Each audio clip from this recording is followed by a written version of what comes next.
learning how to think, to reason, to absorb ideas and process information, to recognize and solve problems. For the whole child, especially at this age, learning isn't work. It's a joy, a pleasure, and something to look forward to every day.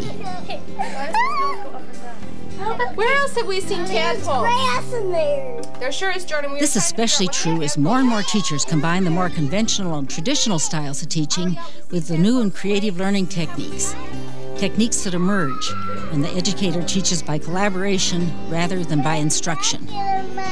Is it dark in there?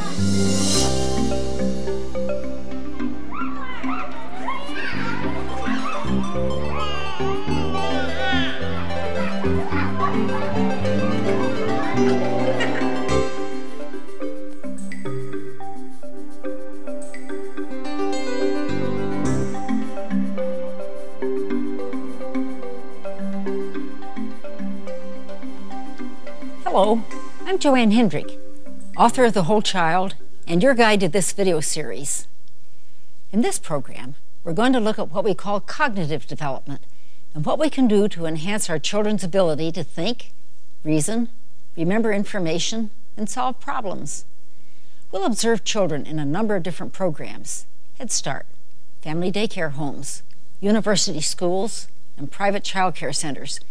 And we'll listen to their teachers as they describe some of the methods they use to enhance their children's learning. What's in there? What is it? What is it?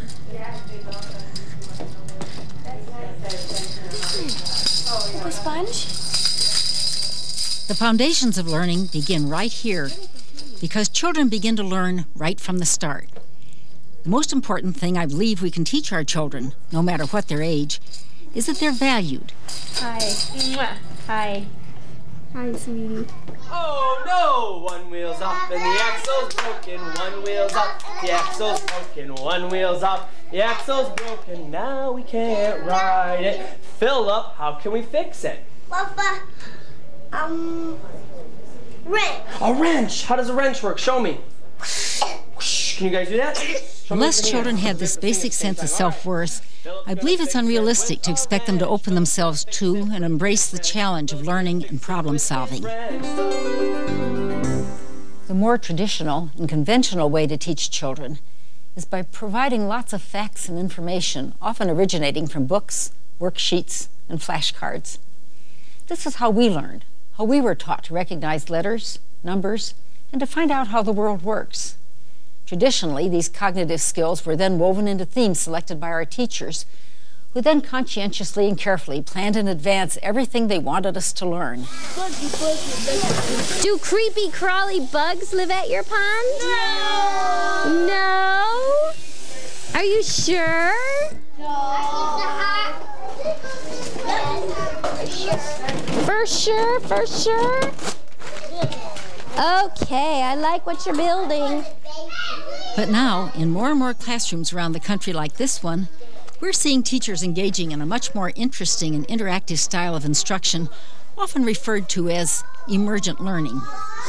Tadpoles. Yes. One of my friends yesterday, Eddie, brought in some tadpoles, and he found these in a neighbor's pool. Why do you think we just sang the Speckled Frog song? Because it was tadpoles. Because it was tadpoles. Because the tadpoles turn into frogs. That because the tadpoles turn into frogs. Good thinking. In this more interactive and collaborative approach, the teacher and children seek out answers together. The teacher continues to make plans, but adjusts them as she pays attention to the children and finds out what is particularly interesting to them. She's also constantly looking for problems to present to the children so they can propose their own solutions. Their solutions, not hers. What about... Yes, Natalie? I have tables at home. If Wednesday's alive, I'll be able to bring one. Oh, that would be great. For example, perhaps the children are raising a baby rabbit. The teacher might ask them for ways they can make him comfortable and healthy. Do they think he's lonely? What could we do about that? What could we use for a larger cage? The children's solutions to such problems will unfold gradually and often spontaneously in response to the teacher's questions. No, he's growing bigger. Why is he growing bigger? Because he's eating. Look how big he is. But Funny Bunny's more bigger than that. Yeah. He is big. And he's going to grow bigger. Then what are we going to have to do about the cage if he grows bigger? We'll have to get him a bigger cage. How are we going to get him a bigger cage? Go to the pet store and get him a bigger cage. Could we build one ourselves? Yeah. What would we No, build it out? we'll get a big, as big as the whole world.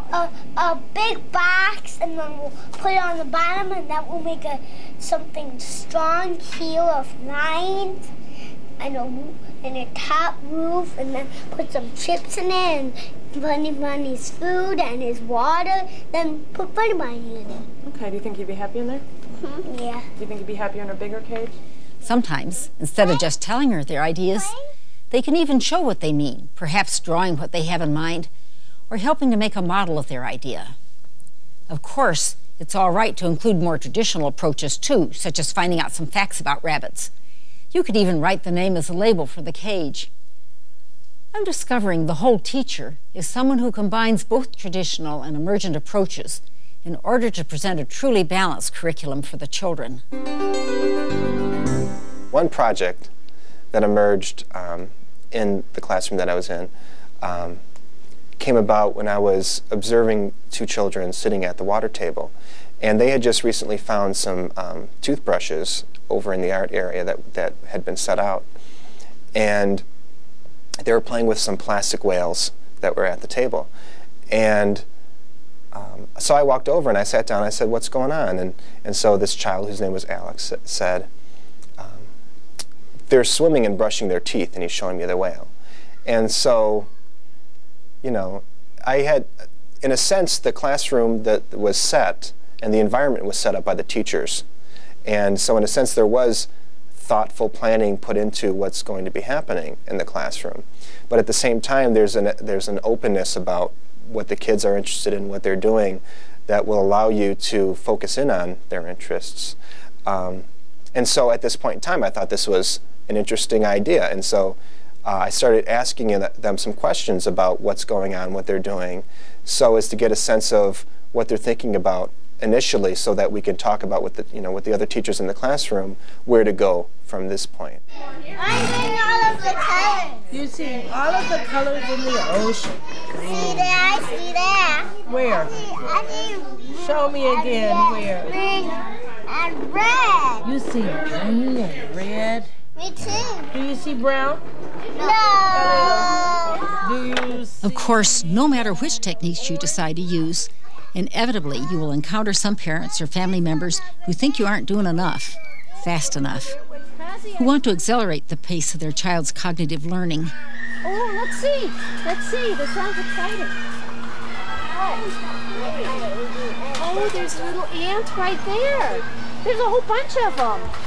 Oh, I wonder if they're going home to their family. Gentle, be gentle. That's right. They're going up. They're He's going good. up the tree. He's scared. Wow. You think they're scared? Yeah. What's scaring them, Cosmo? Oh, you scared them? How could you make them so they're not scared? It's very important to keep the families informed about all the thinking skills the children are using in order to reassure them the children are really learning something. I see one right here. Find another one. So if we made a bigger cage, we'd have to make something with cracks in it, so he'd get air. Yep, I noticed. For example, the teacher should point out how the children are learning mathematics by measuring the rabbit's growth and estimating how big a cage he's going to need. So what would you make this cage out of, the top part? Metal. Them pieces of metal. I had a parent last year. I had her child for 2 years, and I would say, come into the classroom, you know, and she said, well, they just play all day, you know, why should I just come to see them play? And I said, well, you know, you should come in and actually see how they play. They take turns, they share, they're learning so many things just from being here. And she had a special need child, and I said, you know, she actually needs you to be here. And I said, why don't you just try volunteering one day? Just come into the classroom and just put yourself in your child's place for one day. So I did get her to come in for a day, and we gave her a star for today, you know, and we made a big issue out of it. Like, you know, this Nicole's mother came to school with her today. And last year, she volunteered nearly every day. You know, she was one of my, you know, best parents for volunteering. Hey, honey. And we have a lot of pictures for you guys to see. Oh, good. Let's encourage family members to visit our classrooms, to look at the experience boards, to read their newsletters, and to come to slideshows illustrating the children's adventures. These are all excellent ways to keep the family informed about how valuable this kind of learning can be. When a child's family is informed and pleased with what is happening, they often contribute suggestions of their own to further enrich their child's education. Hi. A key component to teaching in the emergent style is to listen to the children's questions and think of ways for them to seek out and discover their own answers. I think it's important to give children choices because it makes them decision makers. They learn to make their own decisions. They decide what they want to do in a day's time. And I seriously believe when they grow older, it stays with them. And they will always make decisions and not have to look to others to make decisions for them. Is it there? Is it there, Valeria? I'll try it. Boy, doctor, that's a good job. You're spreading it all over. Just take a look at all the exploring and investigation and research that's taking place in this classroom. Not only are these children figuring things out for themselves, they're also feeling good about themselves. 1. You added your 1. So we need to pass this over to Sydney. Sydney, are you ready? Let's pass it and see what you can do with it now. Boy, look at it. It's not powder anymore. What is it? How do you think that works? What do you think the connection is between being successful at learning and feeling good about oneself? Here for Sydney. Here's a piece over here from Crystalline. Once again, it all comes back to self-worth, the foundation of learning. We know from our own experiences growing up, and even as adults, that no matter how old we are, there's nothing like mastery over a problem, challenge, or a difficult question. When we know what we're doing, we feel capable, competent, in control, and yes, even at this young age, empowered. And so I just started asking some questions, and the first question I asked was, do animals brush their own teeth? And so we got into this discussion about how we take care of our teeth and how animals take care of their teeth. And it was interesting to hear his ideas about how animals do get their teeth taken care of. Because he has his ideas about the dentist and about brushing his teeth. And some of it overlapped into the whale world, where he's convinced that that whales get their teeth brushed actually by humans who go out and pull them up with a fishing pole. But here was an opportunity for me then to go to the other teachers in the classroom and say, these are some of the things that Alex was talking about. He's talking about the dentist. He's talking about how animals get their teeth taken care of. He's talking about teeth. He's talking about all sorts of different things. I mean, this was like a conversation that lasted maybe 15 minutes, and other kids were there and gave their ideas about the dentist also. They were having a discussion about one child thought that they drill your teeth if you have something in it, and the other disagreed and said, well, they just make you hold something in your mouth for a few minutes and then you spit it out. And so here's another opportunity where they have different theories about what's going on in the world, that they can exchange some ideas, and maybe we can go have a concrete experience, maybe going to the dentist or something, or having someone come in to expand on their ideas, which is really important in a sense, which is different than a more traditional or conventional classroom, where you have a predetermined set of plans or lessons that you want to stick to. Of course, children can't teach themselves everything and find their own solutions to all their problems. Using the emergent approach does not mean letting the children do whatever they want. As teachers and parents, we're still the primary source of children's early education, and that's not going to change. It remains our responsibility to assess the children's ideas and plan ways to develop them. What do you think it smells like? Ooh, that smells like cedar. Not all learning takes place in the classroom. What do you think is going on in this field trip that is helping make these children so receptive to learning new things? This guy's nasty. It's nasty? Can you see him? What did that snake feel like when you touched him? Look, he's going to crawl back under the water bowl, I think. Field trips like this one are excellent opportunities to learn because they encourage and stimulate the child's sense of wonder and curiosity. Oh, it's a rock! It's a rock, see? See? One way to maximize the effectiveness of field trips like these is for us to emphasize hands-on experiences and not spend all our time simply telling and showing. Do you think they hide in the plants? Instead, allow plenty of time for the children to make their own observations and ask their own questions. It's a turtle. I know it's a turtle. Write these down and explore them later when you return to school, and see for yourself how your curriculum and teaching plans emerge before your very eyes. Right here. Will he bite me if I touch him? Yes. Of course, this doesn't only apply to out-of-class excursions. Inside or outside the classroom, we should also leave time for the child's own view, questions, and interpretation of what he experiences. We took a walking field trip during the fall and walked through a nearby community. Before we went, we talked about some of the things we would look for. We brought in a few things to give children a prior experience so they know what it was. And went out on this walk, and they would point out different colors of leaves. They'd look for a squirrel, they looked for pumpkins, that kind of thing. And then the teachers took the pictures that they found. And when we came back, we then used those pictures to make a book. And they were able to give us the language to write the book because they had actually experienced it. We gave them a little bit of prior experience before we went, and then we went out into the field and took this trip. We looked at lots of things, took pictures, came back and talked about it, and they were able to give us the language to go along with the pictures for our own book. 1, 2. Look at all the learning that's going on in this classroom. 3. Do you see how both teacher and child are actively engaged in learning together? Is that enough? No. We need more? Yeah. How many more do you think we need, Solomon? We need this Freddy wheel to do it. We need this. Oh, you're going to fill that up too? Yeah. I put this on top of seal.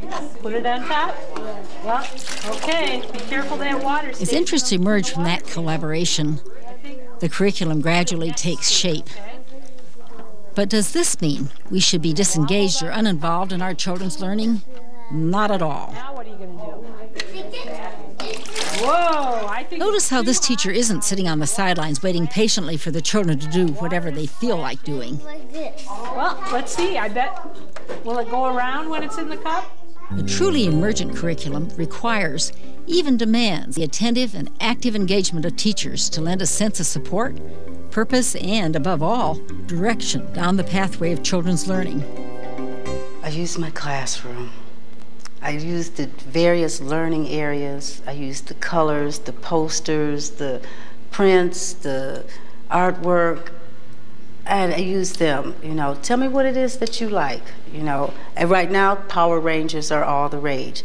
I know the Power Rangers, okay? So we can start talking about Power Rangers, which leads into talking about colors, which leads into talking about respect and teamwork. So it's, and each child is unique, Some still like the Barbie dolls. I know Barbie, I was just at the Historical Museum the other day, so I picked up on a lot of new toys that we can talk about or extend on, or did you know your mother used to play with this game? So they usually give me what they need. They give it to, they let me know when they come in. I like this, I like cake, I like pie.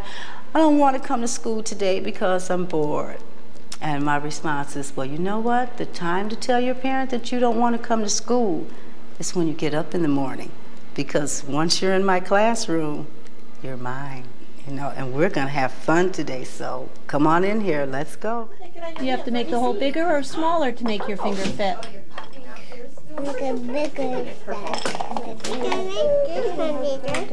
But where do we begin? How do we start teaching in this new and exciting emergent fashion? There are many books on the subject, but here are a few of the basic ideas. First of all, it's important for us to understand how valuable it is for children to come up with their own ideas, figure out answers for themselves, and try a variety of their own solutions until they find one that works for them. Well, I think Claire put something in there this morning. What did you put in there? You found a little piece of a what? Carrot. Carrot. Why do you think bunnies like carrots? Because they're really tasty. Besides paying attention to their questions, we need to ask them questions too, and wait for their answers. Their answers, not ours.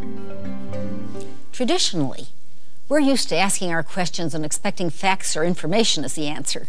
For example, what did we talk about yesterday? Or, which is the round one? Or, I wonder who's wearing red socks today?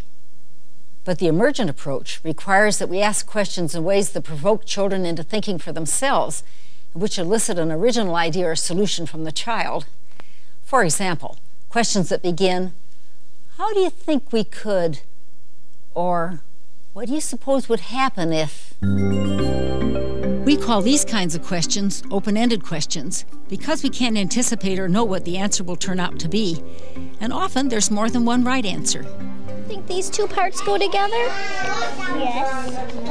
What do you think those are parts of? Turtle. Uh-huh. Colorful turtle. It's a very colorful turtle. Once we ask our thought-provoking, open-ended question, it's so important to wait and listen to the children's own answers, and listen with genuine respect for their ideas. Notice how this teacher asks the child the question. Noticing it's harder to roll. Why do you think it's harder to roll that one? As you can see, this emergent approach to teaching requires more time, patience, and ingenuity than traditional information questions require. Of course, no matter what kind of questions we ask or teaching style we use, and despite our best efforts, some of our children are simply not going to be able to learn at the rate we'd like them to. It happens in every classroom, and we must always notice these difficulties. It may be due to a hearing or vision problem. Emotional disturbance is another possibility. And developmental delays are yet another reason for learning slowly. When we speak about special needs children and their cognitive development, we have to understand that there are stages that children go through. They learn one thing first and then the next thing, and sometimes children go through this process a little bit more slowly or a little bit more quickly, but the bottom line is the same for all children. You need to listen to them, see where they are, and take them there to the next step. With children who are learning a little bit more slowly, you're going to have to break those steps into a little bit smaller pieces so that they can get it in a way to benefit themselves, but these stages are the same. When children are not doing as well as expected and are struggling with learning, it's time to consult our colleagues and talk to the child's family about the possibility of seeking outside intervention or help. Help is available, and the sooner such children obtain it, the sooner they can begin to overcome their difficulties. Yeah, look at what he's doing. We're taking a bath.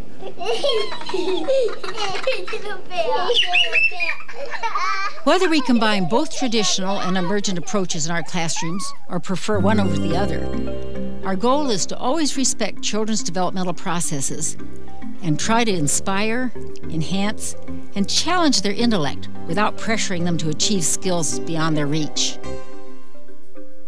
The important thing to remember is that no one can teach a child how to learn.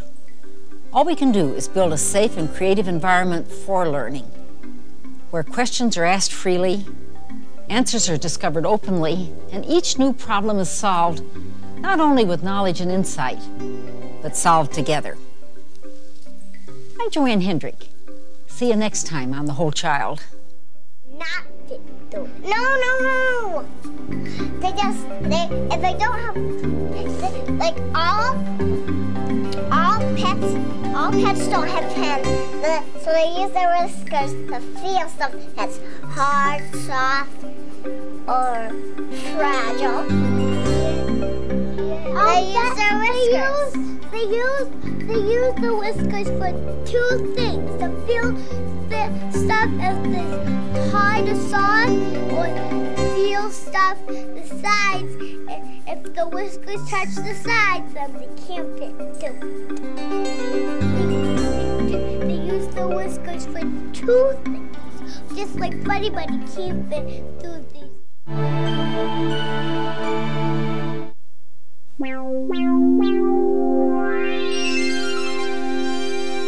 Funding for this program was provided by the Annenberg CPB Project.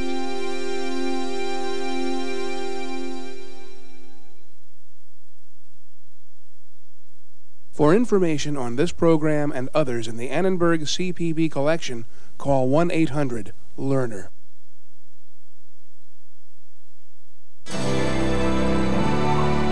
This is PBS.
Every day, young children play and eat and rest.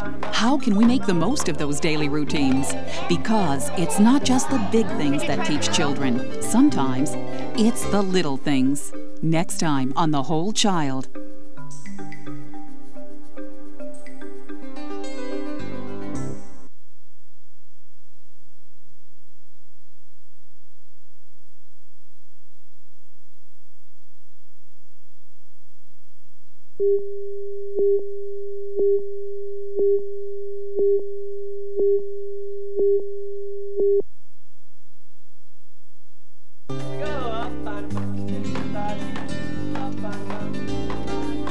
It seems so simple. Every day, young children play and eat and rest. How can we make the most of those daily routines? Because it's not just the big things that teach children. Sometimes it's the little things. Next time on The Whole Child.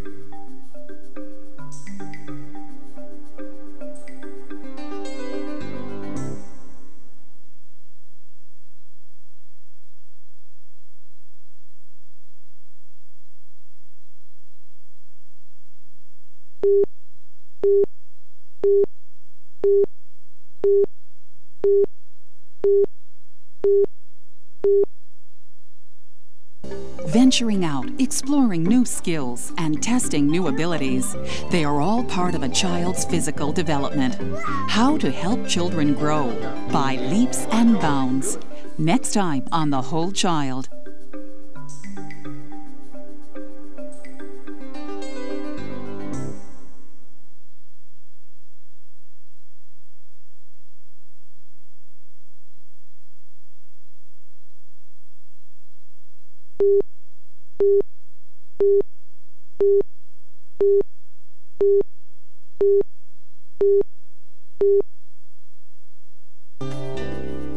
Life begins with baby steps. Venturing out, exploring new skills, and testing new abilities.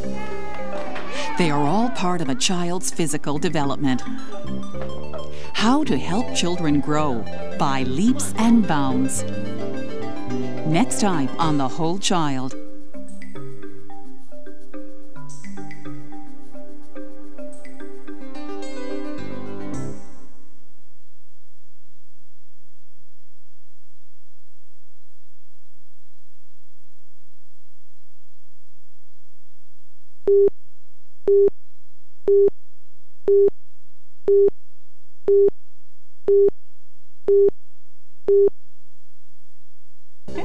It may not look like they're doing much, but babies are rapidly developing blueprints that will shape the rest of their lives. How to make the most of those precious early months, because babies are children too. Next time on The Whole Child.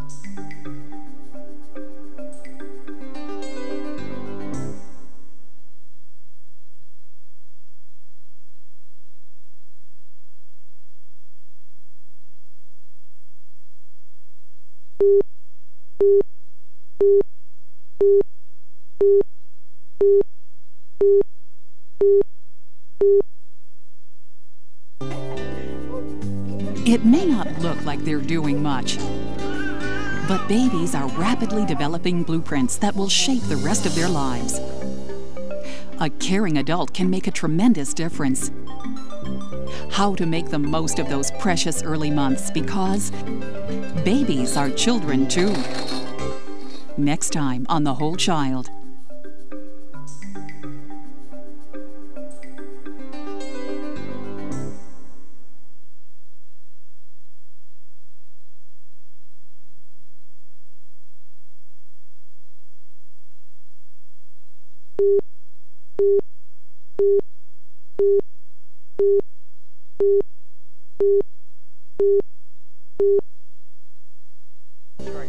No matter what parents or other caregivers do, sometimes children still feel sad, anxious, or angry. Helping children cope while they are dealing with feelings. Next time on The Whole Child.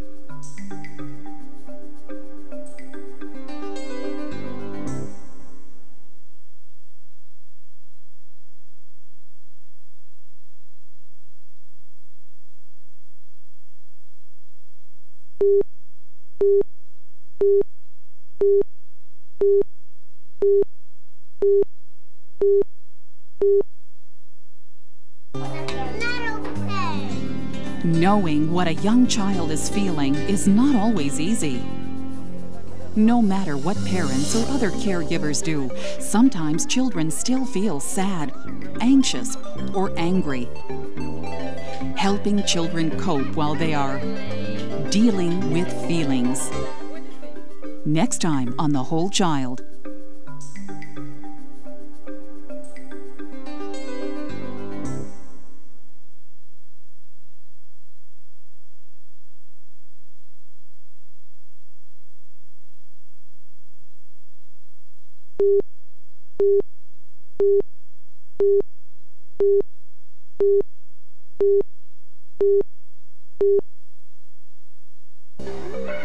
Great things can happen when children feel good about themselves. How to develop self-esteem so a child can say, "I'm glad I'm me." Next time on The Whole Child.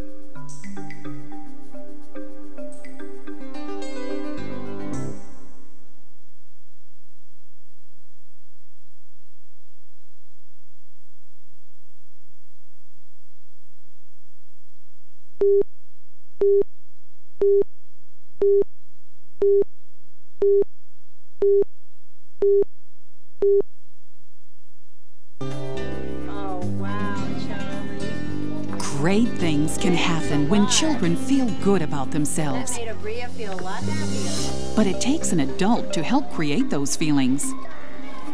How to develop self-esteem so a child can say, "I'm glad I'm me."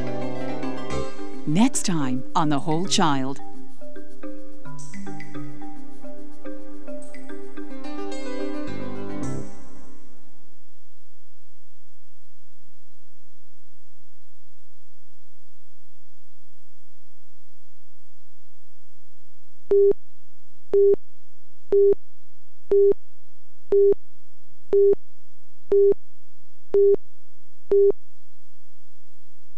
Parents and other caregivers are all on the same team, and good teamwork requires good communication.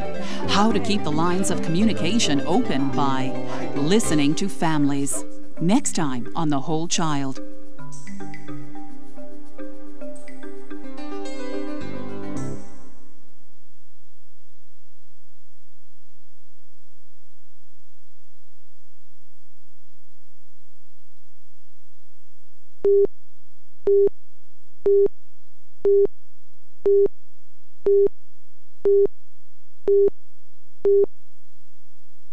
How's Ryan coming along? Parents and other caregivers are all on the same team.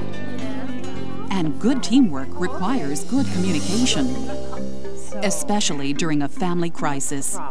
I don't see the results that I expect. How to keep the lines of communication open by listening to families. Next time on The Whole Child.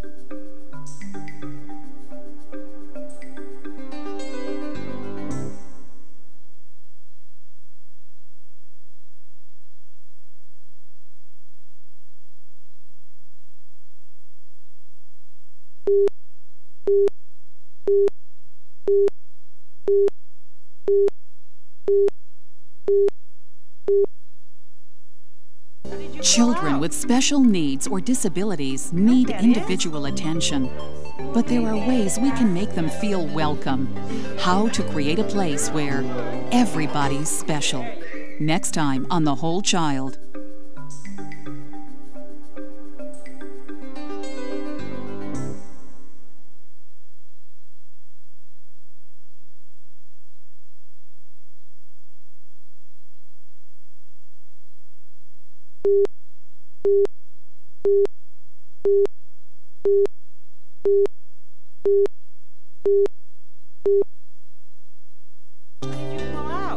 Children with special needs or disabilities need individual attention. Where do you wear a scarf? But there are ways we can make them feel welcome and share the same joy and accomplishment. How to create a place where everybody's special. Next time on The Whole Child.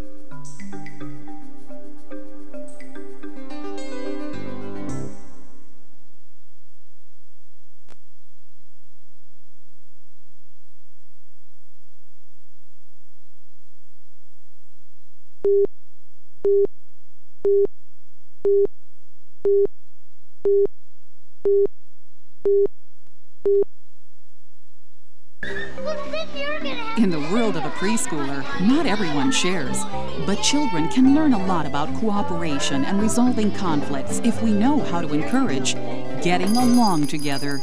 Next time on The Whole Child.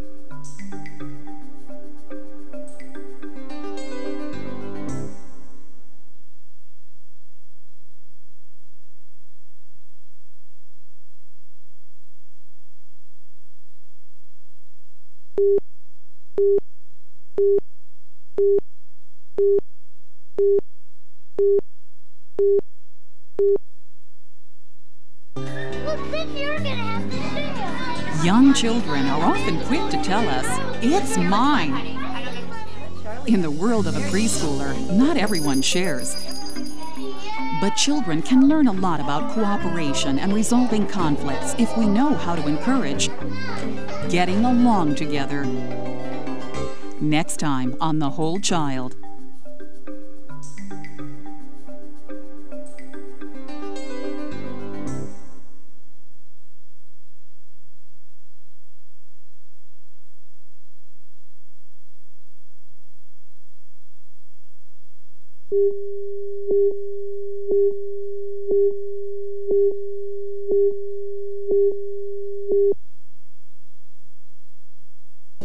In the real world of childcare, children, like adults, don't always get along.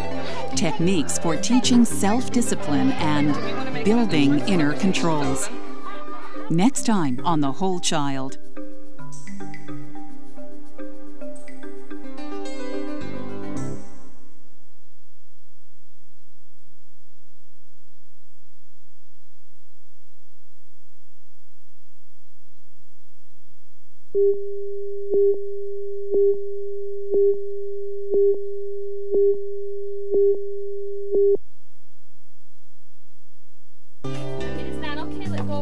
In the real world of childcare, children, like adults, don't always get along.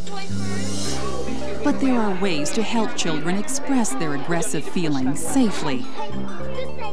Techniques for teaching self-discipline and building inner controls. Next time on The Whole Child.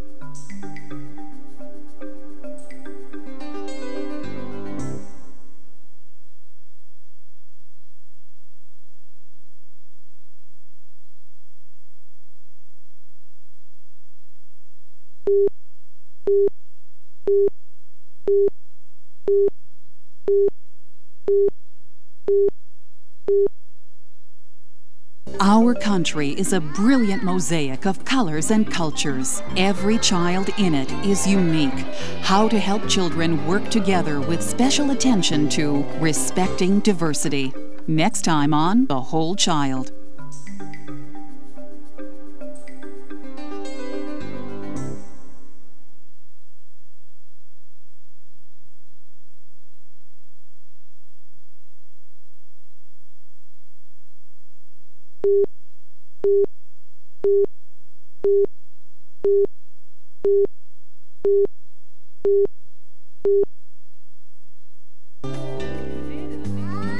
Our country is a brilliant mosaic of colors and cultures. Every child in it is unique. It takes effort to keep prejudice from spoiling the picture. How to help children work together with special attention to respecting diversity. Next time on The Whole Child.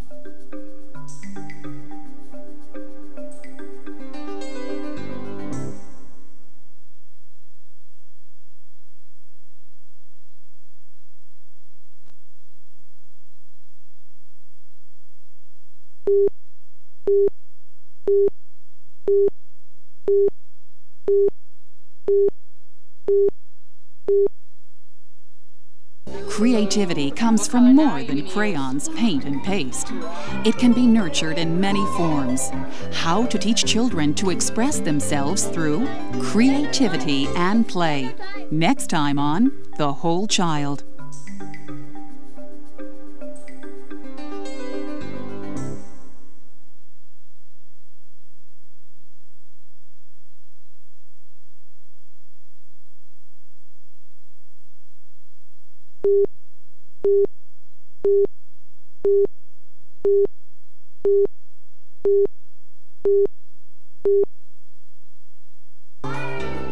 For young children, play is important business. Creativity comes from more than crayons, paint, and paste. It can be nurtured in many forms. How to teach children to express themselves through creativity and play. Next time on The Whole Child.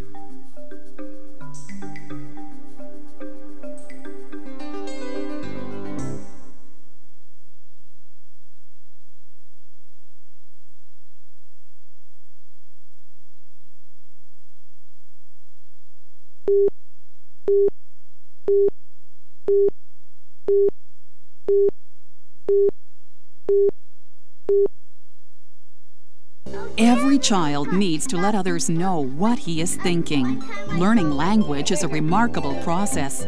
How can parents and other caregivers help? Let's talk about it. Next time on The Whole Child.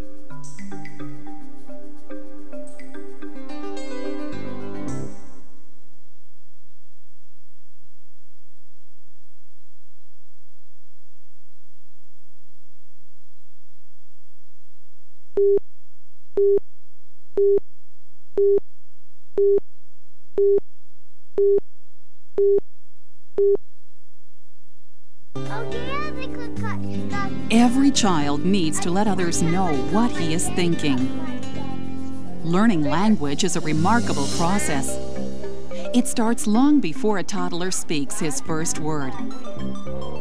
How can parents and other caregivers help? Let's talk about it. Next time on The Whole Child.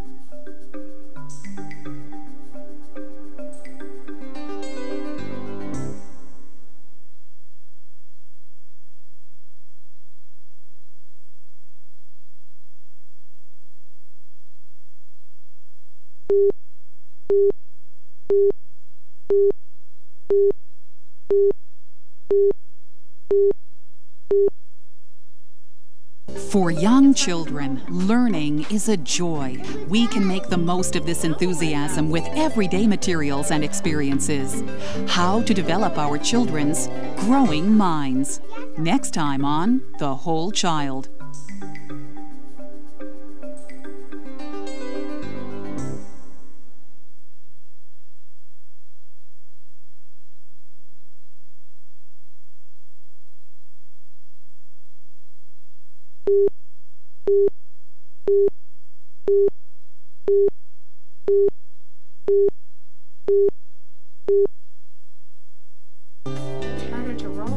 For young children, learning is a joy. Each day brings new discoveries and opportunities. We can make the most of this enthusiasm with everyday materials and experiences. How to develop our children's growing minds. Next time on The Whole Child.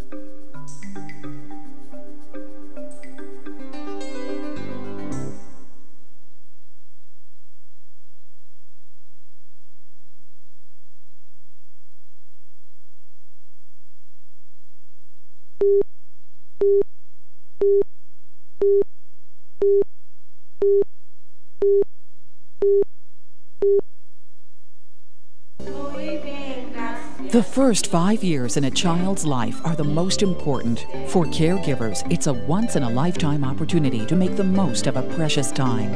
Need a little help? Don't miss The Whole Child.